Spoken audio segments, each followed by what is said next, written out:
All right, welcome back to the Ohio MMA podcast. I'm your host, David McKinney. Joining me on today's episode is professional featherweight fighter Ilyaz Mamadaliyev, who returned to the cage on March 2nd at Ohio Combat League 28, taking on Daniel Boehle. And first off, man, thank you so much for joining me. How are you doing tonight? I'm doing good. Thank you very much. I'm happy to be on here to talk to you about the upcoming fight. Yeah, so first off, I know you signed for the fight March. You originally were supposed to fight a couple months ago. This fight, I think, was supposed to happen in December, and I think you had an injury, correct? What was the injury, and how are you recovering from that? The injury was a thumb injury. We were scheduled with him for a December show, December 16th. It didn't end up happening, but I recovered a little shortly after that. Basically, I was able to train, but I was very limited. Uh, Once I went in to get an x-ray and they told me that it's broken, I didn't want to do further damage to it to be out any longer because I had a teammate who had a similar injury who was out for almost a year where he wasn't 100% for a whole year and had to get surgery done. I did not want to go through that process, especially so close to, uh, possibly a shot at the UFC. So I was like, unfortunately, I'll miss out on one fight, but I am happy that we were able to reschedule it for March because I was waiting on an opponent, and then they told me that it was him, so they rescheduled it. I'm very happy about that. Yeah, man. The hands you gotta protect your hands. Your hands are your money makers, right? You the way you fight, man. You throw some heavy leather, so you got to protect the hands. Yeah, and it was the right hand. So I was able to, like, while I was practicing, I was working on my jab. So now my jab is even sharper now. So uh, I'm glad that happened because I was able to work around certain things and adjust just in case, let's say, in the future in a big fight, injury happens during the fight. Now I'll be able to adjust to it. So I'm glad it happened. Yeah, so your last fight, you took out Will Worley at 247 FC 513 Fight Night, and I was actually lucky enough to call that fight. That was my first time being on the commentary for your fight, and it lived up to everything that I hoped and dreamed. It was the fight ended up winning the Pro Fight of the Year for Ohio MMA News. Probably could have won Knockout of the Year too if it would have been if it would have been in that one, but that was just an absolute battle between two fighters that I think, just basically you guys stood toe to toe for most of the fight. You ended up winning with a highlight reel knockout, the overhand right. Um, Take me through the fight. How did the fight go? Is that how you expected that fight to go against Will Worley? And how do you feel about winning the pro fight of the year?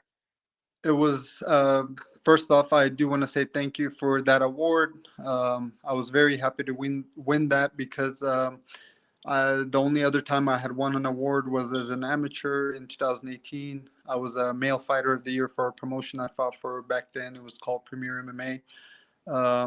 So I was very happy to see that I won that award, and then the fans were able to vote, get involved. So it's always nice to do that. When it comes to the fight, it was a very fun fight. Down in the future, if there's ever a time where he wins a few fights and we get to fight again, I would love that because a fight like that gets people to notice you. I had a lot of people come up to me till this day, literally at the gym. I have teammates come up to me talking about that fight. uh, People outside of the gym that I meet talk about that fight. It was very back and forth. I'm glad it turned out the way it did. I was able to break him down slowly after the first round. In the first round, for some reason, I don't know what it was. I actually do. He was very tough. I was gonna say I don't know what it was, but he was Yeah. very tough. But once I was able to, figure out the distance and everything, the second round became not necessarily easier, but I started to land more than he did. Yeah, yeah. I do want to give a shout out. So thank you to 247. They made that fight free on their website. So if you get a chance, make sure you go and watch that. That is a master class of local MMA. One of the best fights that I've ever called, and one of my favorite fights that I've ever called. So you return, as we mentioned here, in March.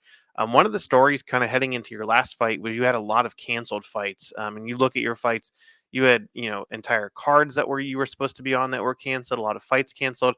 How do you stay motivated when you have either a fight canceled or an event canceled, and just continue to look forward? Because I know you're still pretty young in your career, but I know you have big aspirations and you want to start to rack up the wins and the victories.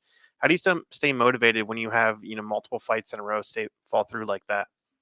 What sucks about those cancellations is, I'm improving so much every fight. Like you'll notice, I don't know if you'll be I'm sure you'll be in Yep. attendance for this Yeah, next I'll be one. calling this fight too. I'm excited to call your fight again. Thank you, thank you. You'll see the difference, between my last fight, which was in September, and then now this.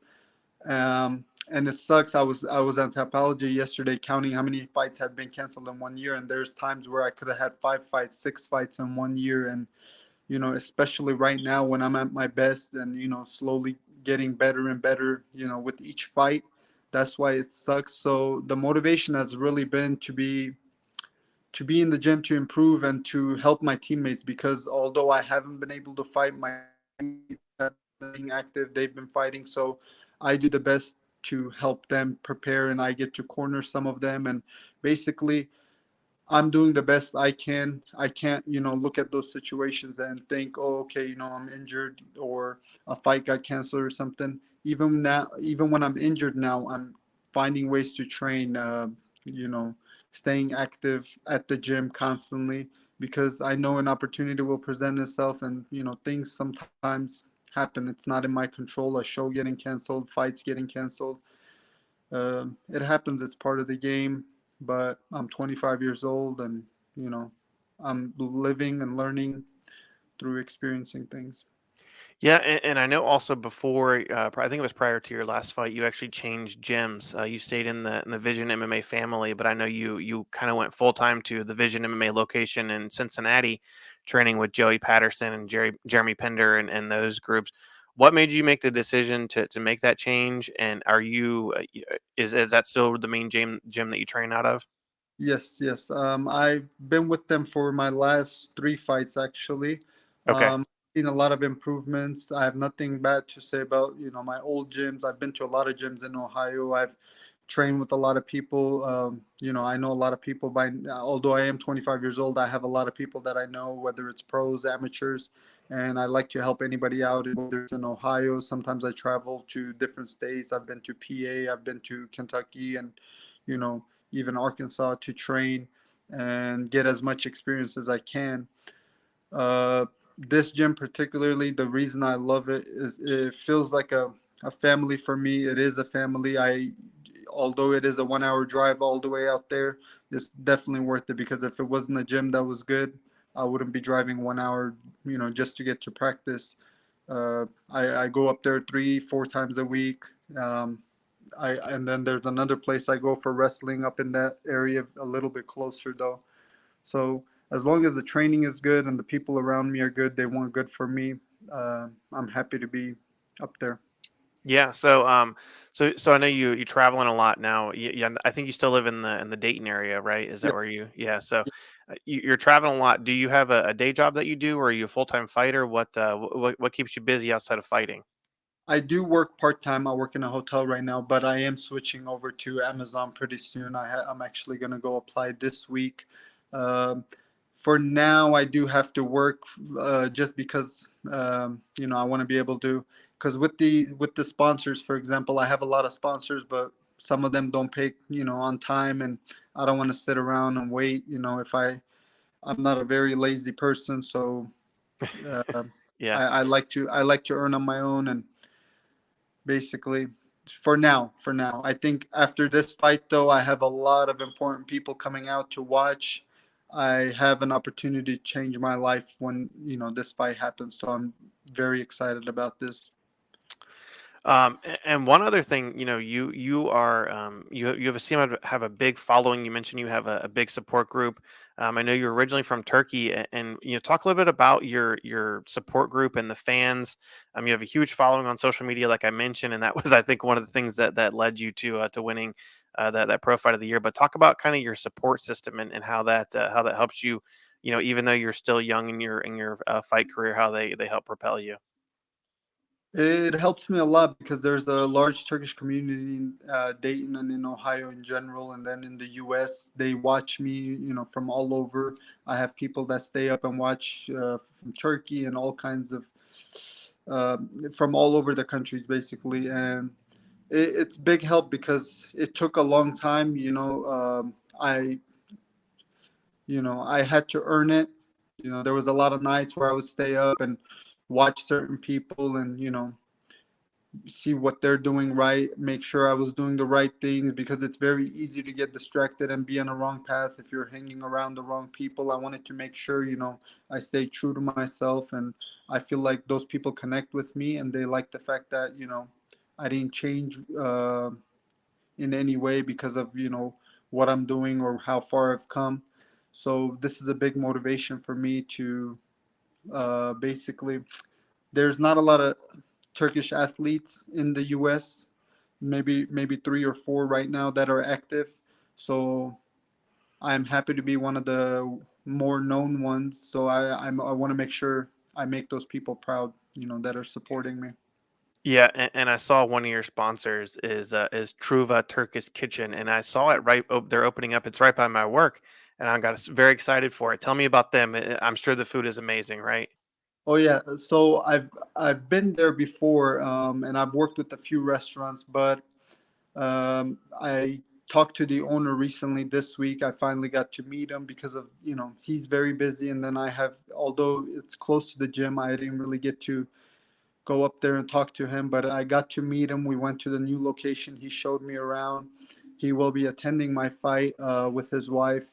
Very nice guy. He got to know me a little more. He found out, how the sponsorships work and everything. And now I'm excited because the place, not just because they're my sponsor, the place is beautiful. If you get a chance to go out there and try it, you will love the food. It's one of the top locations in the area. Yeah, I'm excited. Like I said, it's right by my work, and I drove past it and saw that it's opening. So I'm like, let me know when they open. I'll be there. So go there for lunch or for business dinner. Yeah, man. So as we mentioned, March 2nd, you make your debut for Ohio Combat League.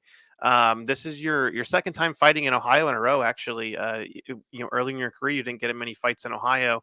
How do you feel about fighting, in Ohio again? And then also, how do you feel about making your debut for Ohio Combat League? I think my first two fights were in Ohio and Dayton, and then after that, they didn't really have.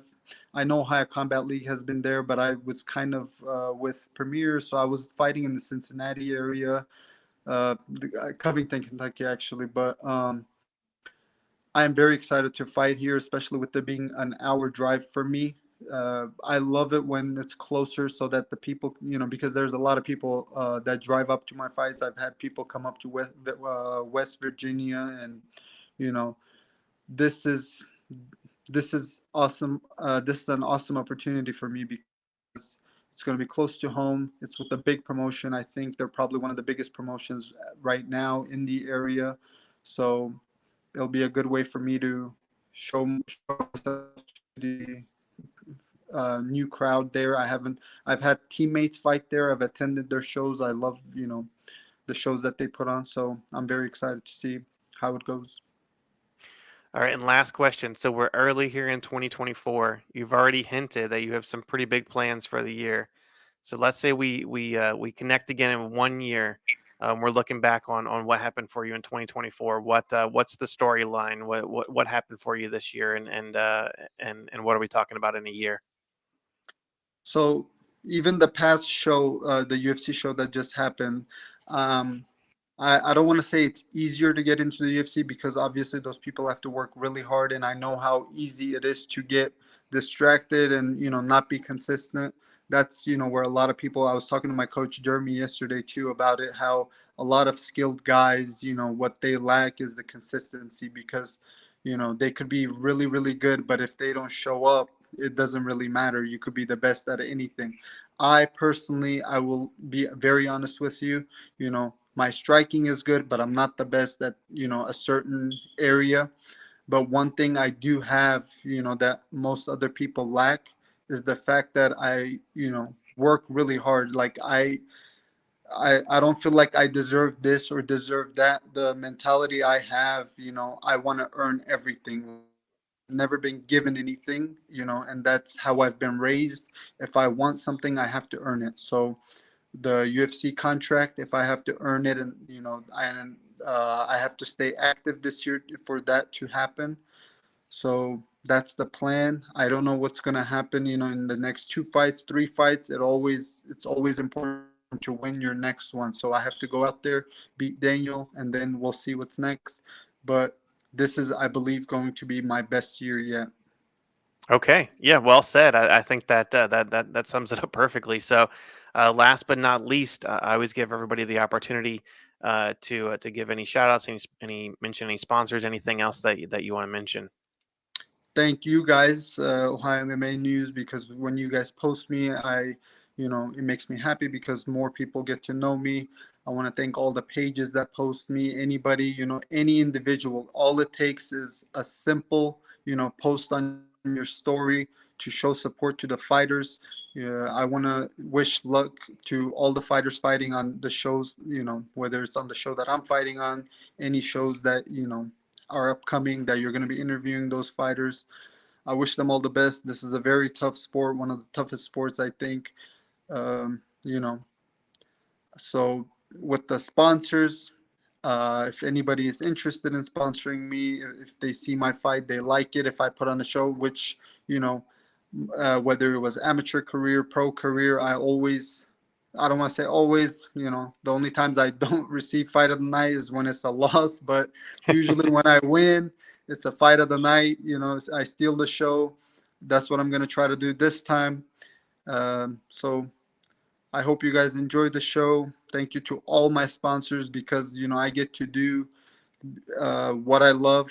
This is something I really, really love. Like, I don't know, if you ask me, like, what would you be doing if I wasn't doing this? I really, really don't know, because this brings me a lot of happiness. I'm a person that overthinks a lot of things, but MMA, like that 1 hour practice, 2 hour, 3 hour, however long it is, I'm in a different world when I'm doing this, and I love it because I don't think about anything else. Nothing stresses me out. I'm just worried about improving, and that's all.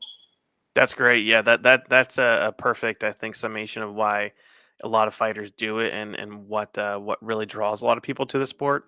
I did want to mention March 2nd, Ohio Combat League 28 is part of the Arnold Sports Festival, the largest sporting event in the world. And if you're not in the Ohio area or Columbus area, you can watch me do commentary for your fight. I hope I do you proud.